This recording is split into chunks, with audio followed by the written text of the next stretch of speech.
Hey there, welcome to episode 82 of the Cafe Genius Impresario's audio program. I'm your host, Dan Hugo. Today we are recording early for a change, 7:46 a.m., not even 8 a.m. yet, on this Friday, September 20, 2024, here in lovely, weird weather Vegas. It's been hot, it's been cold, fire, monsters, never a boring time. How appropriate then that today we will talk about how chaos is opportunity and all that implies. If you are new to the Cafe Genius Impresario's audio program, know that this is an audio program, podcast if you like, focused more on the entrepreneurial innovation ecosystem of the greater Vegas area in southern Nevada, not only the city of Las Vegas, but the region, which is never really clearly defined when visitors come to the area. You're pretty sure you're in Vegas, and that's close enough for us. Those who are entrepreneurial, those who are innovative, maybe a little bit of both, the ecosystem in which they may thrive, or maybe not. We talk about these things. There has been a focus on diversifying the economy of the Southern Nevada region, especially post-pandemic. There are a variety of possibilities that are receiving all of the hype and maybe not as many reality checks. The checks are in the mail, perhaps. Who knows? Anyway, hopefully wherever you found this audio program, by the way, 2 Fs, Cafe Genius. Why is that? Well, there was once upon a time a coffee shop in South Park, very near what is now the AT&T ballpark in San Francisco. It is where, not that this is the main, or it's not the reason, but it is where Twitter sort of got its start. It's where Jack Dorsey was hacking on his laptop on this crazy idea for a 140 character message microblog. So Cafe Genius was the place where startups start, kind of a landmark in the San Francisco area, the greater Silicon Valley area. It unfortunately did not survive the pandemic, from what I understand. I think there is some desire to, reboot, relaunch, relocate something. They should come here. So Cafe Genius is an homage, an ode to the Cafe Centro. Did I say the name? Cafe Centro of old. I had been there a couple times. It was pretty cool. Cool spot. And something that we used to do during the downtown project days here in Vegas, the Genius Lunch. It was people endeavoring to pursue startups or other innovation, getting together now and then. It was sort of a floating group and just catching up, seeing what's going on. What are you working on? Kind of a weird Scrum sit-down stand-up meeting with lunch. So we put those together. Cafe Genius is exactly that. And so wherever you found this audio program, hopefully there is an episode description, which contains the show notes, a brief summary, and a couple of links. There are the two shameless self-promotion links, of course, and 3 relevant links for today's episode. There could be 1,000 links for today's episode, but this is mostly my opinion, my take in the early days of my 12th year here in the Greater Vegas entrepreneurial innovation ecosystem, what there is of it. So on that note, let us begin. One of my favorite expressions, nearly universally true, and no less so here in the Greater Vegas entrepreneurial innovation ecosystem. I have used this term before in this very audio program and in real life and all places in between. But what is it, really? This assertion of similarity. Let us discuss. And if you didn't pick up on it, it is the title of today's episode, Chaos is Opportunity. I do have a variation on that theme. It's an old, misquoted, mistranslated, misattributed, as so many good quotes or tropes are. Chaos is opportunity. I would like to work with someone who sees the opportunity in the chaos, not so much the chaos.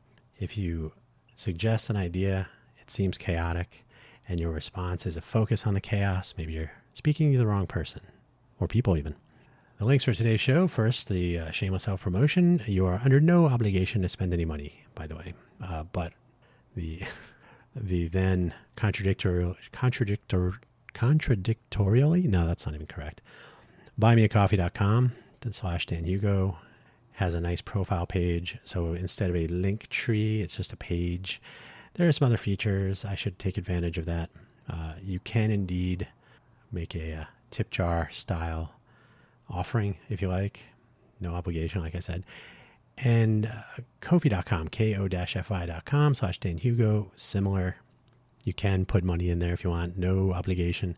I really just use these as platforms to maintain some sort of engagement and potential outreach. They are both platforms used somewhat commonly by open source projects and so on. It's just a way to extend I was going to say extend a hand, an open hand in which one might place coffee funds. But yeah, again, no obligation. There were a couple of people one time who asked about this. There is no getting rich from here, I promise you. However, I will assure you that any funds that do arrive through either of these sites will go towards the thing that powers my various projects, which are linked specifically in my buymeacoffee.com/Dan Hugo profile. They are all powered by coffee. There's a Wikipedia link to the Chinese word for crisis. The Chinese word for crisis has four, what I would call four symbols. As a non-Chinese speaker, a Chinese speaker might say it's one symbol, I assume, but the component symbols are often mistranslated or misinterpreted to be two combined meanings in the 2+2 symbols then. So it's generally, you can read the Wikipedia page for the basic rundown. The idea, though, is that crisis or chaos includes the symbols for opportunity. So that's one mistranslated or misattributed origin story. I'll get into some others as we kick this off, but generally speaking, that'll give you the rundown. John Fitzgerald Kennedy, one of our presidents, I have a link to the JFK Library. In the archives, there's a speech he gave, Indianapolis, 1959. He said, he included this quote, which I will endeavor to read. I left it highlighted. There it is. No, I did not leave it highlighted. Okay. So, taking from that speech, linked. When written in Chinese, the word crisis is composed of two characters. One represents danger and the other, and one represents opportunity. I was going to say the other one. The danger signs are all around us. With less than half our productive capacity, the Soviet Union has at least equaled us in several crucial areas of military science and technology. Since World War II, a devastated Russia has rebuilt its factories, harnessed its rivers, and regimented its manpower in such ways as to challenge us in many fields of science and technology, where we were for so long supreme. Chaos is opportunity. The speech goes on for another paragraph or another sentence about Sputnik, and then paragraphs follow and precede it. But the bottom line is, it is a well-worn, oft-used, and almost universally misattributed simple statement. There's a slightly longer version, which I'll mention later. But let's get into it. Oh, by the way, Holacracy. I have a link to holacracy.org. There's another site called Holacracy One, which is a consultancy that implements Holacracy. It's almost like if you've ever been through an SAP implementation. There are consultancies that get wealthy as they drain away all of the funds from your company, mistakenly believing that they should implement SAP. Similarly, Holacracy. I have read the Holacracy book. If you are interested in a decentralized, goofy, flat management structure, check it out. I'll get into why I'm linking to that briefly. Anyway, let's get started then. The origins of this chaos is opportunity thing. I'm not sure where I first heard this myself, though it is a popular expression, as I mentioned. Some attribute it to Sun Tzu, The Art of War. Nope, sorry. No such mentions. Others to what is sort of humorously Murphy's Laws of Combat. There are a few truisms, just like Murphy's Law in general. I did not see an explicit, similar even reference to this. Maybe in some variation of, if there's going to be a subset of the Murphy's Laws of Combat that's mislabeled as the full laws of combat, I guess that's going to happen. It's been a trope in general for years, I think, in some form or another, some variation. And of course, as I just recalled, John F. Kennedy did use it in a speech, and there are some references to that, but it is often attributed to Sun Tzu. It's not that old, or at least not in that form. By the way, there are many expressions in Chinese history, proverbs and whatnot, that are only sort of obliquely related to a common sort of saying or trope or meme in modernity, and then they will attribute it to the well-known Chinese proverb. So, for example, the best time to plant a tree is 100 years ago. The second best time is now. There's a variation on that in the Chinese proverb, which is, I believe it's something, I've talked about this elsewhere. Those who plant a tree in this generation, those in this generation will enjoy the shade of a tree planted by an older generation, or something along those lines. So it's close. So it's not quite a translation so much as an interpretation or a representation. So a couple of points for that one, but you should plant a tree 100 years ago if possible. While it is true, it is not from Chinese, of course. The Wikipedia article goes into this. So I guess it's two symbols of two. So to the casual observer, it looks like four little symbols in a square. So it looks like four separate things. If you don't read Chinese, and I'm definitely in that camp, that's where you would maybe be steered in the wrong direction. So it's more of a misunderstanding of how the character is constructed, or how it should be read or deconstructed, I suppose. That happens. Personally, I've thought about this a little bit because I do use the expression so much. The time I believe that I added it to my collection of useful expressions was when I saw, or when I was watching the movie, which I believe I saw it not in a theater. It was Donald Sutherland in the movie Disclosure with Demi Moore, Michael Douglas, various other characters. Not a bad story, sort of.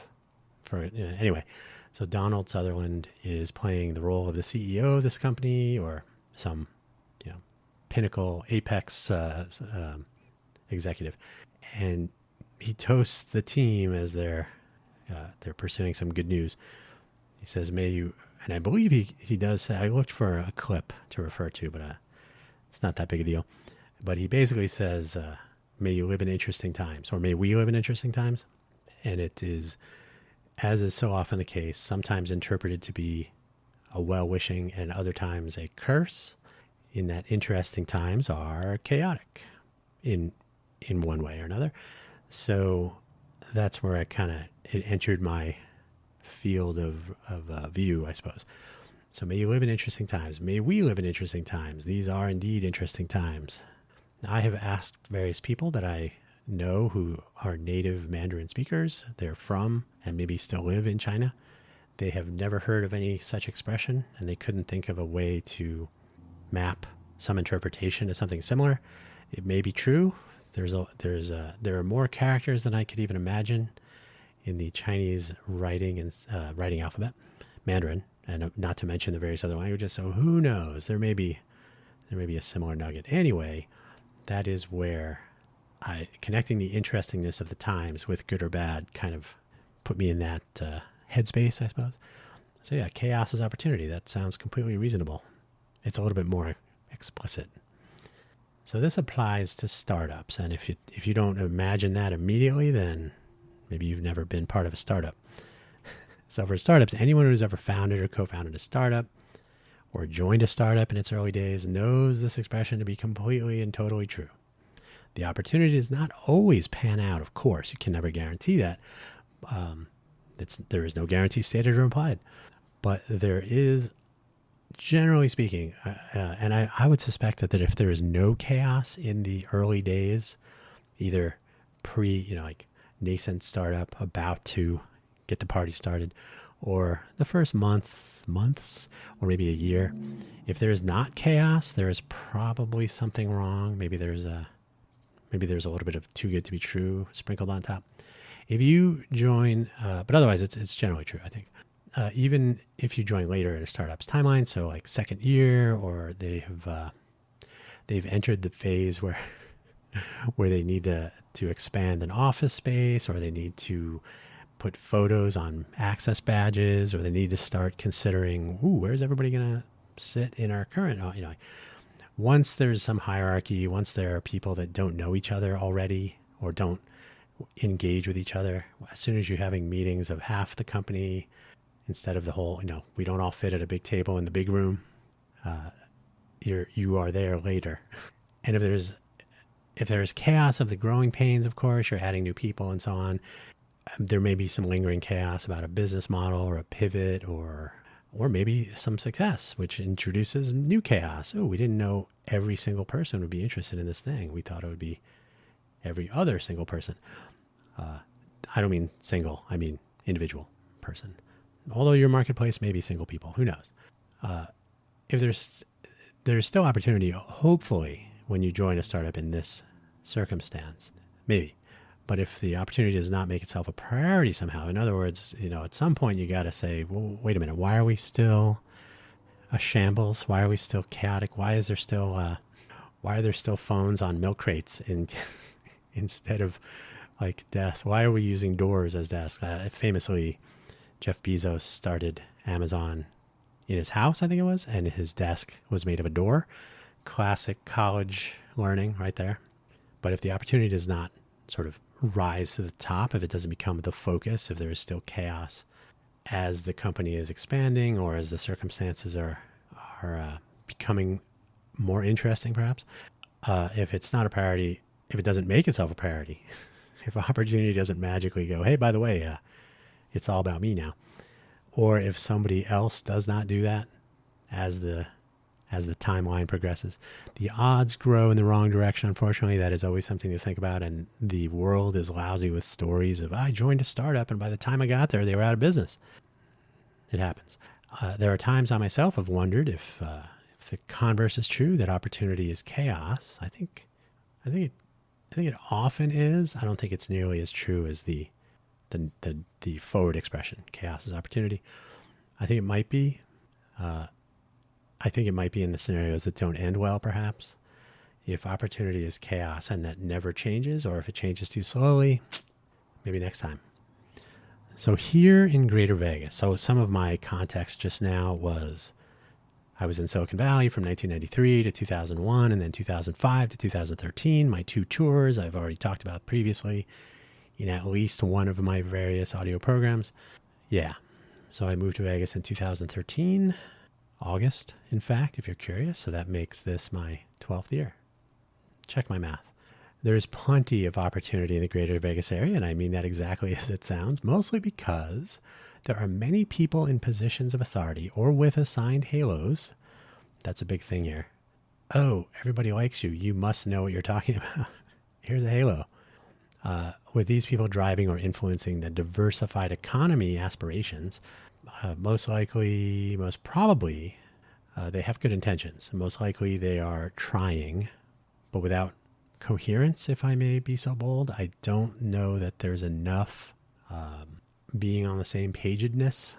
Some reality checks, if the powers that be in their silos, or even when they venture out and interdiscuss topics between the silos, is that a word?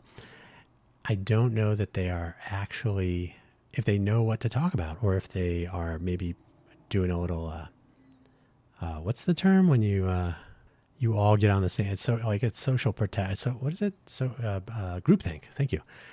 There's a social psych term, and it's something like protection, social protection or something, where you kind of go, yeah, we're going to be the next Silicon Valley. Oh yeah, of course we are.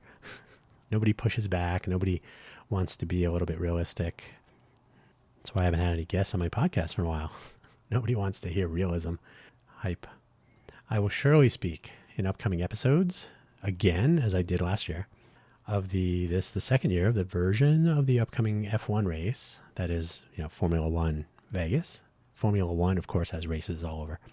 And all that goes into preparing for it and cleaning up after it and all the trouble that will be caused. And hopefully they have their fingers crossed, and the powers that be, the Las Vegas Convention and Visitors Authority, Clark County, others, the people that deal with the strip, that control it, probably others, hopefully small business. Oh no, small business, they don't matter. There are plenty of similar scenarios maybe unfolding.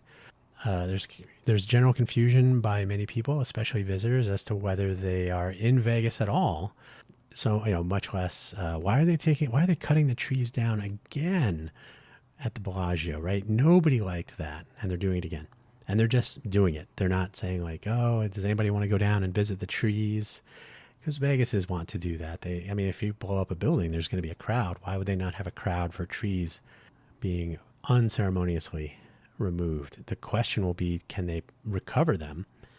Rather famously, for the first Formula One race in 2023, we were unable to remove the trees in such a way as they would be, they could be transferred and survive due to the root systems entangling with under street, under sidewalk, plumbing, sewer, water lines, etc. So we'll see how that goes. But I'm not kidding. A lot of people don't know if they're in Las Vegas. The solution on the table is to rename Clark County to Las Vegas. Solves it. Problem solved. And I have to say, I'm not actually against that. I think it would be fine. Why not? There is a certain amount of hype. Oh, by the way, I always point this out to people. The Welcome to Fabulous Las Vegas sign is not in Las Vegas. I think it's something like, I'll just guess. I think it's about 20 miles south of the border. It might be more like 12 or 15, but I'm going to say it's 12 to 15 miles south, directly south. Sahara to the Welcome to Fabulous Las Vegas sign, which is near the airport. It's an exercise left for the listener to check me on that. But we'll call it 12. It might be 15 miles, something like that. Not in Las Vegas.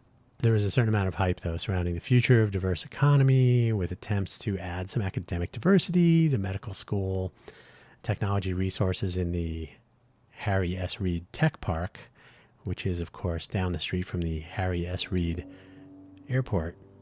Not to mention leaning into a notion of Hollywood 2.0. By the way, the tech park will include, if they stick to that plan, studio facilities for video production. It will not be, Hollywood 2.0, but it will be the academic side of that, or the smaller scale. There are some media production facilities here. The View Studio, the Sphere is kind of an interesting place, depending on how they want to fit into that. With the aid of Clark County's interest in adding yet another innovation district near UNLV, so it would be located between the Tech Park, the Harry S. Reid Tech Park, that is, and UNLV, which probably has some substantial part of its campus named after Harry S. Reid. So somewhere right between there will be an innovation district, because if you build it, they will come, and certainly that will be the next Silicon Valley. So Hollywood 2.0, the next Silicon Valley, our correct and rightfully prioritized leaning into the fun economy with professional sports, entertainment, tourism, gaming, and conventions. Those are big. Those are what brought Vegas back from the brink of the pandemic so quickly. Will we be the next Silicon Valley? No. So we got the chaos. I've only barely scratched the surface. All you have to do is read local press and figure out that why do they never talk about anything good? Most of the time it's murder and death and car crashes and hit and run and human trafficking. And they arrested a hitman the other day, a professional hitman. I think he killed 4 people. Not room on the home pages of most of our local media for good news. Hey, by the way, there's a startup. Nope. They're not tearing down a resort or blowing up something or killing anyone. Not as interesting. So we got the chaos. Since moving here 11 years ago, so it was 11 years, August 1st, 2024, seeing the attempt to implement holacracy for both Zappos and for the Downtown Project back in those days. And again, I've read the book. If you heard that, I will remind you, Production by Street. The guy who wrote the book invented the holacracy concept. I think he's a software engineer. He was an engineer in general. Holacracy is written as though legalese and a constitution had to be joined and made longer. Like there is just a long and complicated intertwining system of laws and regulations on how to work together. So they implemented holacracy, Zappos, and the Downtown Project, and it was chaos. And watching the continued churning of competing half ideas, silos and solipsism, preventing some interesting human network possibilities. People don't follow through for some reason, or they have a transactional engagement, but it doesn't lead anywhere. That happens all the time, even today. And the tendency of people to migrate in and out of the Vegas area. Physically, they may physically move, or virtually, they may just, as I have been doing in the past couple of months, just not be so easily found, not in the scene. And by the way, there is a very strong belief that one can build a community or start a scene. No, we have a startup scene because we all meet up downtown on a Saturday and have free food. Therefore, you may check the box. I was there. I am in the startup scene. I'm not actually starting anything, but I'm in the scene. So not for me. So people don't tend to stay. I believe, to be perfectly honest, I think if you're truly entrepreneurial, you will spot that checkbox effect and you will say, oh, okay, these are people who want to start. There's a FOMO, fear of missing out, of course. The wantrepreneur, there are variations on this theme. So there is a certain terrain to be navigated, in my opinion, but I think there's plenty of opportunity. In my opinion, based on the state of the current entrepreneurial innovation ecosystem, and I do use that 3-word term frequently, the EIE. I should come up with some shorthand. The future? I don't know. The EIE and its various properties, that is the pillars of it, the access to capital being the one everybody always thinks about, but the culture of innovation is the one that nobody thinks about. They just assume it, but it's actually probably the most important. Talent and education, I've combined those. So one pillar, some sort of a talent pool, access to a talent pool, and the educational infrastructure to keep that talent pool moving. It doesn't have to be formal education, but places where people can learn, develop their talents. Although a formal education infrastructure helps as well, depending on what you're pursuing. I would very much like anyone getting into medicine to maybe go to school a little bit, as in treating people, medicine, yeah, or veterinary. I don't need to go to college. Well, that's what my doctor told me. Look what happened. Yeah, I'm laughing at my own jokes.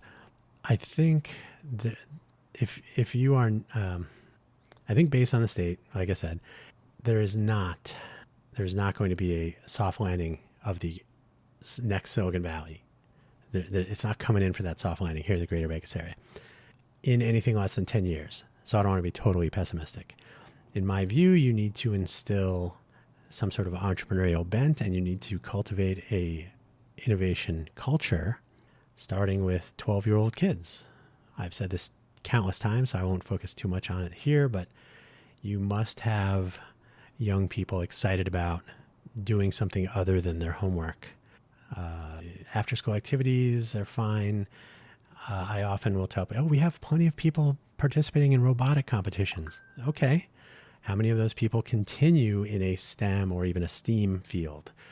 There's a vast difference between participating in an extracurricular activity at school where you try things and actually pursuing it. So my glib answer is, how many kids on the junior high or high school or even local extracurricular football teams or sporting teams go on to become professional athletes? It's not an automatic win to have. I mean, it's not a bad thing. Go for it. Participate. First Robotics, Vex, probably others. And there should be more. And in fact, one of our projects at Innovate for Vegas is called Challengers, specifically to recognize and celebrate this level of participation, engagement, and interest even from young people. That's how you cultivate an innovation culture. And I'll interrupt myself because it's not even in my notes, but I will remind you, if you have heard this before, an innovation culture, you can test for your innovation culture. If you go to a coffee shop or a library, which is a little bit trickier because you have to be a little bit noisy. So try a coffee shop or some co-work environment. You are going to interrupt people, and you say something. You don't have to, you don't have to get up on a chair and megaphone it, but you say it so that you can be heard. I have this idea for a startup, or I have this idea to solve, and you can even say what the problem is. I have this idea to solve the water shortage here in Vegas. If you have at least one or two people, depending, hopefully there are more than that in the room. If you say such things and one or two people don't look as if they would like to know more, tell me more, you may be lacking an innovation culture. Why is this? Why am I making such a statement? Because if you are in a place where innovation is kind of the norm, if there is that culture, I'm of course referring to my time in Silicon Valley, you will have people, even if they're doing their own thing, they will be curious to know, because when you are in a culture of innovation, when it surrounds you, when people are doing interesting, cool things, it's good to know. It's good to know that there's a interestingness afoot. Oh, I know someone that is interested in that. I know someone at the school. I know someone who's doing some research. I know someone working on that in another country. You should talk to them. I'll connect you. There's like a pro-action about networking.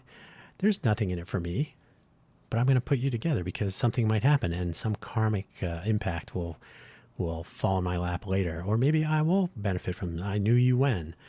So if you're in a culture of innovation, if it surrounds you and if it empowers you, you will have that sort of response. If, on the other hand, you go to a place, especially when they have their earbuds in, they don't want to talk or hear from anyone.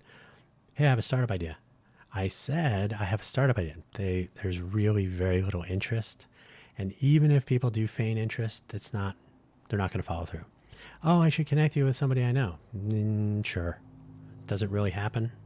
I hate to be the bearer of such news or insights, but unless you're in the, you hang out with the rich people, the celebrities, that's a different crowd. But those are not the people that are innovative. They're thinking profit and ROI. They use all the TLAs. If you have a real idea that you want to pursue, you're kind of in a different group until you make it. Then you can be in that other group. Anyway, this is already not so optimistic, so I don't want to go too far down that road. This is where a longer version of the quote comes to mind. In the midst of chaos, there is also opportunity. So rather than the simplified chaos is opportunity, this version, which I think is the one that is attributed to Sun Tzu more directly, Art of War, it implies that we need to look for the opportunity. That is not simply it's not a direct outcome or result of chaos. It is hiding, perhaps. You must identify it and extract it. A strong food and beverage environment is nothing to shake a stick at. The need for sustainability, especially water conservation and leaning into solar. Early adoption of autonomous vehicle regulations, enabling their use on the streets here in Vegas, not to mention drones and other such things. And of course, our 40 million visitors each year, to name a few, are opportunities hiding in this chaos. And there are more. I mean, like I said, these are only the tip of a chaotic or opportunity iceberg, wrapped in a chaotic sheet of ice, I guess. The extraction effort, though, what do I have to do to get to this opportunity? Vegas is an odd place. I've already hinted at this. If you have celebrity, if you're Mark Wahlberg, if you're Mark Andreessen, there's been some others. Those are the big two lately. You hear there's almost giddiness. Did you hear Mark Wahlberg is gonna? Yes, I saw the headline. That makes the headlines for some reason. He didn't have to blow anything up or kill anyone. He gets a headline just for being Marky Mark. So if you have celebrity or wealth and a track record, oh yes, you've moved from Silicon Valley, but you brought your millions of dollars. We want to know who you are. By all means, step this way. But if you move here from Silicon Valley and you just are starting a company, well, good for you. Let us know if you need anything. Set ringtone to silent. Once again, chaos, right? Move to Vegas. Good luck once you get here. I've already mentioned before our startup resource center idea, which got lots of interest until we asked for something. Then nobody answered the phone. There are some half-baked efforts, diminished since the opportunities presented in the downtown project, in my opinion. DTP had some good and bad aspects, by the way.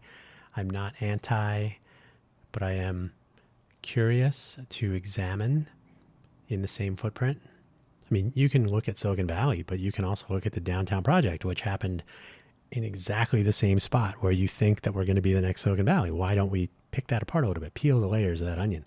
So our retrospective project maybe will continue depending on some level of interest.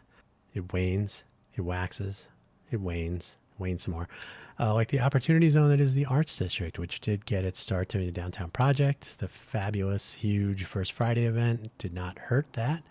First Friday is a shadow of its former self, in my opinion, and the Arts District is pricing out the artists.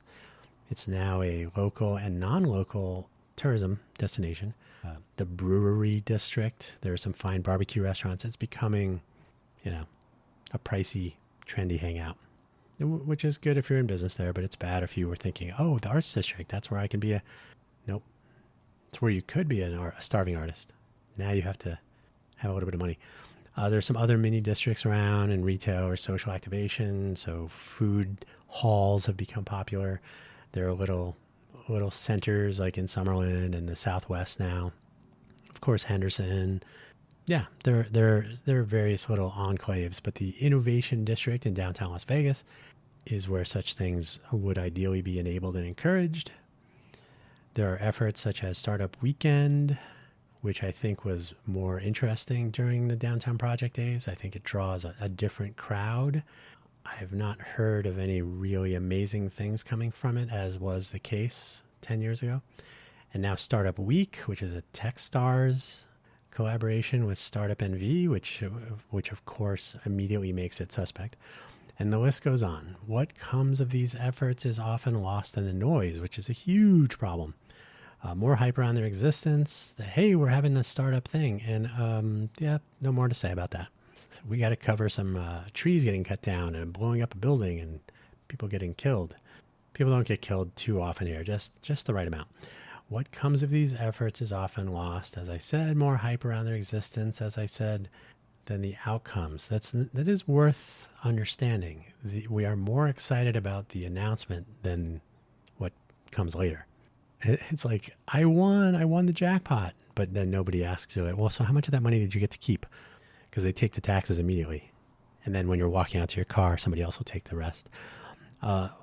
While there are innovative people here locally, I always sound like I'm like, nobody's, but no.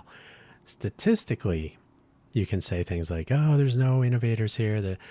That just means that it's not like an 80% of the population situation. So there are people doing innovative things here. So I need to make that more clear occasionally. But there is an intense need to cultivate a culture of innovation, in my opinion. There should be more people that you just say, there are innovative people here. I run into them all the time. I was just mentioning in a coffee shop the other day that I had a startup idea and 10 people got, scooted their chairs closer, leaned in. Yes, go on. This means it's not always easy to pursue ideas and implementation if this is your, like if geographical proximity of your team is important. If you are looking to form a startup in the greater Vegas area, you either have to do some very creative recruiting. You have to get your best shoes on and pound the pavement. Just looking for people. That's a longer story for another time. Or you can bring your team from other places if you have one, or you can reach out to people remotely. Guess which is the correct answer. This means it is not always easy to pursue ideas and implementation if you need to be here. But you can be based here and bring your team from remote parts unknown. We have plenty of hotel rooms. And rather than calling this an innovation hub or an innovation corridor or innovation district, innovation destination, come visit Las Vegas, collaborate with your team or with the founder of the company is based in Vegas for a variety of reasons. And there are a variety of very good reasons to be here, to have a presence here. But to ask people to relocate, to bring their families, to navigate the goofball CCSD, the Clark County School District, if you're public school inclined. One of my favorite quotes, oh, the schools here are fine. My kids go to private school. It's great. So that will all depend. But asking people to relocate to Vegas. They may be perfectly happy living wherever they are in Utah, or which is a place you'd actually want to consider, or Midwest, or maybe they still live in California. Maybe they're on the East Coast. They may be anywhere. They may not even be in the United States. But guess what? We got plenty of places for them to visit. They can bring their family. They don't have to go to school here, but there are plenty of family-friendly activities in Vegas. I'm a strong proponent of making an innovation destination and making remote, I used to call them, what do we call them? Sprint weeks. Come to bring your team to Vegas, spend a week, 2 weeks, iterate on some ideas, have a little hackathon, come up with some, or synchronize on a project, whatever it is, whatever you need to do to be proximal, have your conversations, do some networking. And by the way, I've worked at small companies that have done this, not in Vegas, but like, we're in different places. Let's all meet up in one place. Let's all get to know each other a little bit. So who when you're on a call with somebody, but you've actually met them and their family at a barbecue or something, it does make a difference because that's how humans work. Remote teams. Imagine your team staying where they are. I have kids in a house and okay. Do you have an internet connection? Do you have a cable or a satellite or whatever you want? Can you make the trip to Vegas once a year, twice a year? Not that bad. My own efforts, I've talked about some of this before, so this is kind of a summary for some. As I have mentioned, we have the Innovate for Vegas Foundation, of which I'm the managing director. It's been something of an outlier, getting little, if any, support from those who are inclined to pre-celebrate, to consume and regurgitate the hype that we are going to be the next Silicon Valley. This is telling, but only makes us stronger. So in other words, I think we would really have to do something first. Like, hey, we have a 501c3 public charity. We want to encourage innovation. We want to get more young people involved in innovative thinking. They don't have to be coders. And they're like, I've had this conversation. We got to be careful who we get behind. I don't see your halo. Therefore, show us something. Show me what you got. If you're a Rick and Morty fan, show me what you got. I think that was the quote, right, from the heads. We have focused all of our efforts now after this realization hit home, and participation is very difficult in our, I want to be kind, there are tumbleweeds rolling through our culture of innovation, so we need to get to work on that. But we have focused all of our efforts outside of Nevada for civic volunteer engagement, finding people who want to work on projects that are focused on community elevation, because those are valuable. You learn good job skills, people skills. So, and one of the outcomes is solving problems, closing gaps, elevating communities. Offering an opportunity to engage in some ways with our 40 million visitors, though, is one of our upsides. This is a bigger deal than you might imagine. If I'm trying to get, so I'm interrupting myself again. I used to work at Netscape, and they used to say, I cannot remember how many people were using Netscape browsers at the time, but it was a lot. It was tens of millions. It might even have been 40 million. So let's just say 40 million. So during the interview at that point, you would hear something something along the lines of, how about that? When you work on stuff here, 40 million people are going to see it. They're going to use it. If you're designing user interface, if you're designing graphical assets, whatever you're doing here at our company, 40 million people are going to interact with what you're doing. And that was one of their selling points. Like, come here, be cool. But it is a big deal. So yeah, you should come here and be cool. But you can also work on projects that will be seen by 40 million people. And if you can, I don't want to say take advantage of, but if you can leverage the fact that people are already here, and if you can somehow cross paths with even, 39 million of those people. No, but if you can somehow make yourself known, visible, accessible, I mean visible in a generic sense, maybe you want to focus on, which I believe this is actually a really good idea. You want to focus on accessibility. You want to focus on why ARIA, web accessibility, and so digital accessibility, physical accessibility.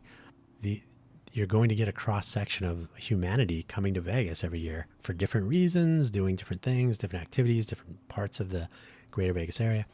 So there's a lot of opportunity if you can actually do that last mile, so to speak, between what you're working on and where they are.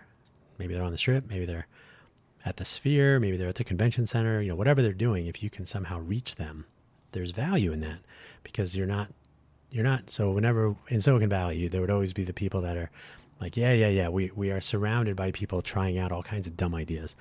But if you go to Vegas and you run into them sometime other than CES, Consumer Electronics Show, if it's just like, oh, I'm in Vegas and, oh, somebody has a new way of identifying where to find fill in the blank, right? Or some new way to entertain myself, or some new way to engage with the entertainment here, how to touch the fun economy, how it can touch me, and how much do I have to pay for that? So if you can actually leverage the fun economy in your direction, you're probably thinking correctly, if I may say. I have mentioned and I mean the Innovate for Vegas Foundation, our My Muni and Welcome project pair. It will make an appearance here in Vegas as a commercial deployment of an open source software project, a web platform for information sharing. It's a working example with a business model of an information sharing platform using modern tools and methods, coupled with some of the old ways, of course. You still use email. Most people do. They've worked forever. There's no reason to toss them, but we can integrate with other services, other modernity, decentralized social networking, activity streams, activity pubs. Pardon me, I had some tea earlier. That shouldn't make me burp, but focused on both locals and visitors, My Muni and Welcome. This platform will be novel. It will be extensible. That means you can add stuff to it. Emergency vehicle, if you can hear that. Maybe you can't. It will be extensible and is absolutely not specific to Vegas. So if we do it right, which we're working on now, you should be able to try out the platform in any place. And ideally, since 40 million people will be using it, that's a lofty goal out the gate.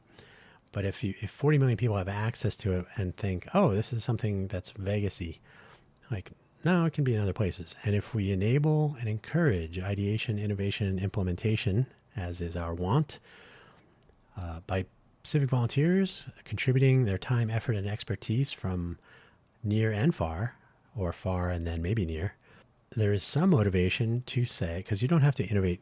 You can innovate for Vegas. You don't have to innovate in Vegas, as I like to say. You can work on a platform that will be visible first, maybe, in the greater Vegas area, with the fun economy as a launch pad of sorts, perhaps. But it doesn't mean that everything must only work in Vegas. And in fact, early on, we said there's no reason to build only for Vegas. And maybe it's because I've been around for a while. If you can build something that is repurposable and it doesn't really take much extra effort, like the My Muni project used to be called My Vegas.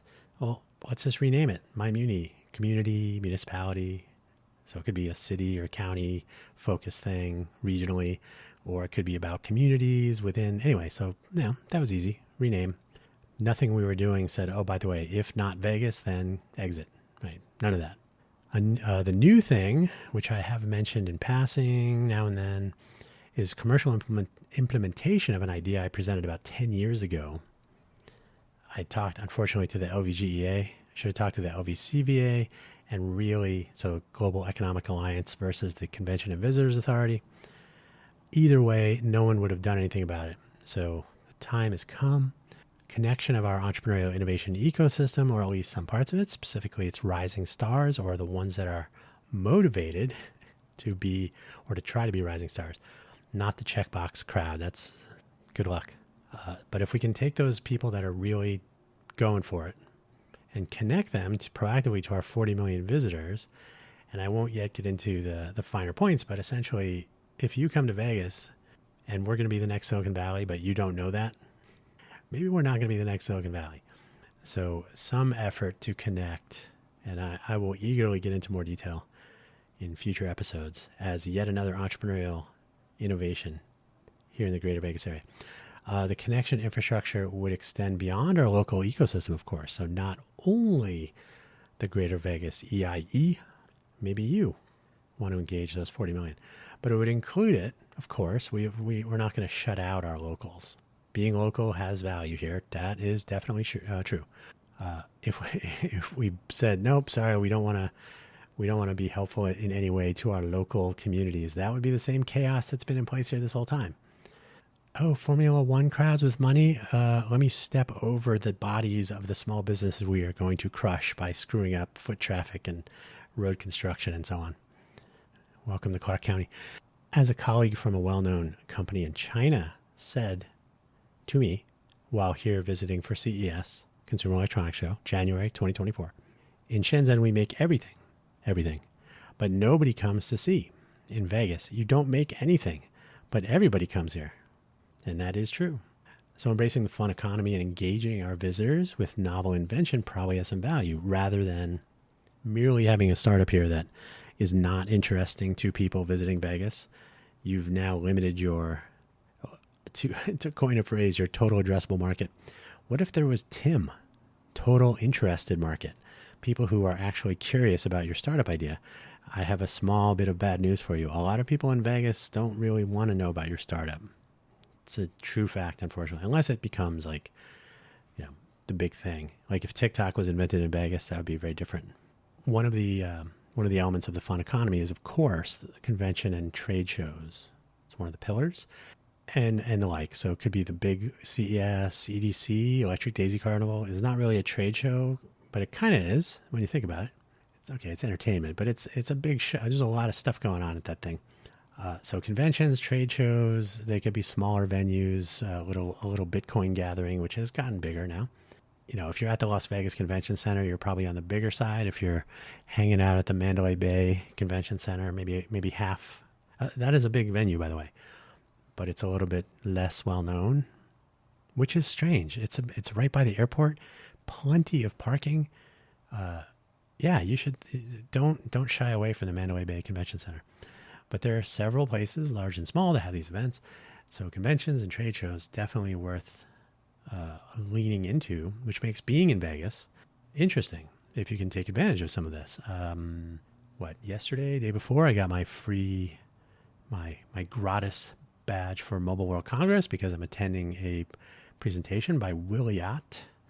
They do Bluetooth beacons, and we did a hackathon with them 2 years ago, a while ago. So free pass, why not? $300 savings.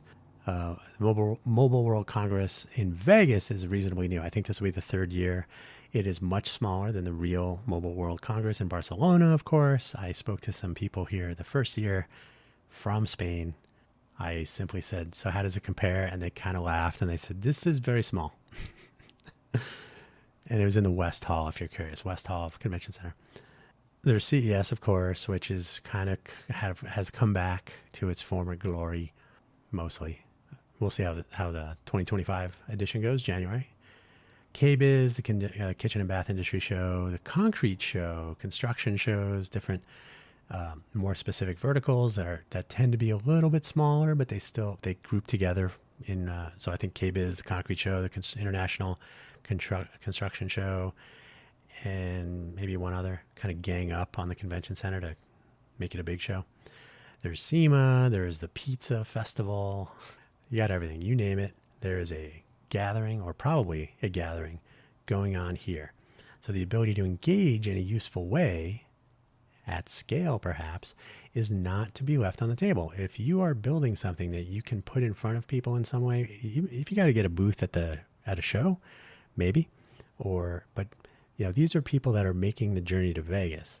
And if you can travel 10 miles, if you have an office here, or if you're home or whatever, and you can say, oh, I wonder if I can somehow get in that stream of people, show them my latest invention, a thing that makes finding free pizza easier. And recall my efforts I just mentioned above. Everything I'm working on here in Vegas, the reason I'm still in Vegas, is access to 40 million people. If you're pondering an entrepreneurial and or innovative adventure here in the greater Vegas area, and you are not considering how to engage the local crowd, it's 2.1 or 2.3 million, somewhere in there, of Clark County, Southern Nevada, under 2.5, but maybe probably approaching 2.5, so 2.3. Let's say that. Why not? If you're gonna tackle that crowd with a food or beverage or a retail service, whether it's a storefront or something that services the Vegas area, a very popular thing is hey, hey, here's a fire hose of events going on in Vegas. Everything you'd ever want to know. Good luck. So Vegas Near Me is a mobile application that is too much, in my opinion. But any number of services, of publications that give you the inside track, deals and stuff, yeah, why not? You have an audience. You have 40 million people that might be interested. If you can get 1 million or 2 million people to use your stuff when you launch soon after, you're not in a bad place, even if you are in Vegas. If you're not considering how to engage the local crowd, then you are leaving something on the table. If you're doing something that focuses on the local crowd only, then you're probably keeping it small. So you're doing a food venue, maybe you're doing it in the arts district or in a suburb. You know, I'm up in the north part of the actual city of Las Vegas. There are some nice places up here. New establishments open up here, so they're definitely servicing the local population. Not a horrible thing. There's nothing really wrong with that. But if you are building something that you expect to scale, if you want to address a larger audience, potentially a global audience, national and or global, and you're not addressing the 40 million visitors with whatever you're doing, if you're thinking, I'll develop it in Vegas, but I'm just going to focus on people who don't visit here, then you're definitely leaving something on the table. And that is one of the greatest upsides of being here, is that access. You should consider basing your efforts in a more coherent locality with a stronger culture of innovation if you are not planning on taking advantage of the 40 million, of the visitor, of the fun economy. But again, not to say if you are based in Vegas, but your team, your startup is basically a remote or virtual place, have them come to Vegas now and then. It's a fine destination. The Harry S. Reid Airport is there for you. We'll have that bright line to LA for like $500. But generally speaking, for visiting Vegas, to bring your team together for a week or two of innovation sprints and in-person discussions and collaboration and meetings and so on. As I've told people many times when I was with Intel, the Intel Sales and Marketing Conference, ISMC, every year, I don't know if they're still doing it post-pandemic, but every year in the Wynn, no, usually Intel would book Venetian. They had the meetings in the Wynn. Anyway, they bring all their sales and marketing people from far and wide. Probably most of them have been laid off now, but they would bring them to Vegas. They'd have a conference for sales and marketing. Here's the latest products. Here's the roadmaps. Here's pricing. Here's availability. Here's channels. Here's the newest stuff. Here's some hands-on exercises to learn about our newest products. Now go back to where you came from. It does work. So it is something to consider.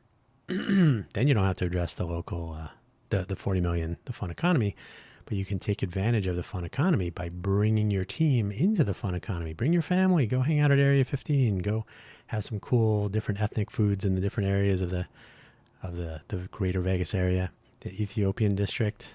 Ethiopian food's delightful. You should try it. And the list goes on. But if you really need to be based with your team near you, consider your team as well. If your team is innovative and things don't work out in Vegas and you've had them move here, don't leave it on their shoulders to create the culture of innovation. Surely they can be a part of it, but if you can't swim, don't dive into the ocean and hope for the best. Anyway, that's where I'm going to leave today's episode on this, the 20th of September, 2024. Time is flying. Mobile World Congress is October 9th that week. So if you're listening to this beforehand, maybe if you're at the show, I will run into you. That would be fun. But anytime, I myself am based in Vegas, and I really need to reach out to some of the entrepreneurial innovators around here who are not getting mentioned in the news. You're not getting the coverage in the news. You're not getting mentioned. You're not getting it. Unfortunately, our content creator community, quotes around the community as always, they focus tremendously on the fun economy, but not on the entrepreneurial innovation ecosystem. So if you are starting a restaurant, you're probably going to have 25 Instagrammers coming through. Some of them you probably pay to do so.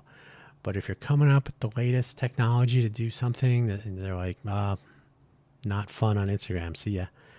So being discovered, talking about what you're doing, it's good to practice and it's good to get the word out to know that you exist. But ultimately, making that connection with our fun economy, somebody should do that.